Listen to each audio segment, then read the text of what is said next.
మన భారతదేశంలో ఉన్నటువంటి కొంతమంది మేధావులందరూ మరి ఇతర దేశాలకు వెళ్ళి రాజ్యాంగాన్ని పరిశీలించి ఆ రాజ్యాంగాన్ని అవసోపాన బట్టి ఆ రాజ్యాంగంలో మంచి చెడులను గ్రహించి మరి ఒక రాజ్యాంగాన్ని తయారు చేయటం అనేటువంటి జరిగింది. అది 1950 జనవరి 26న అమల్లోకి వచ్చింది.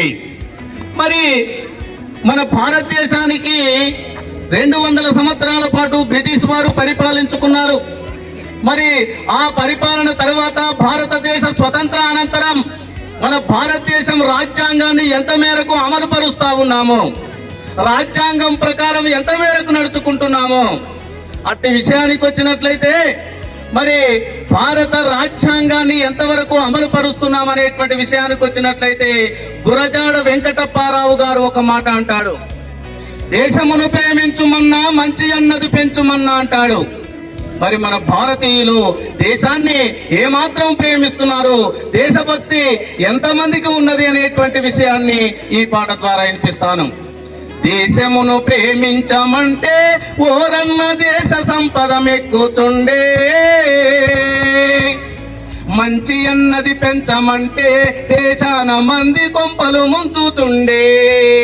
దేశమును ప్రేమించమంటే ఓరన్న దేశ సంపద మెక్కుచుండే, మంచి అన్నది పెంచమంటే దేశాన మంది కొంపలు ముంచుచుండే. గాంధీలు ఆనాడు గాడ్సేలు ఈనాడు, గాంధీలు ఆనాడు గాడ్సేలు ఈనాడు, నెహ్రూలు ఆనాడు నేతాలు ఈనాడు. మేత మేసిన నేతలు దేశాన్ని కోతకిచ్చిన ప్రభువులు, మేత మేసిన నేతలు దేశాన్ని కోతకిచ్చిన ప్రభువులు. ఎవడు రానా దేశమాన ప్రాణాలను కుదువ పెట్టిన వాడు ఎవడు, ఎవడు రానా తల్లి భారతమ్మను నేడు సంతలో అమ్మేది ఎవడు.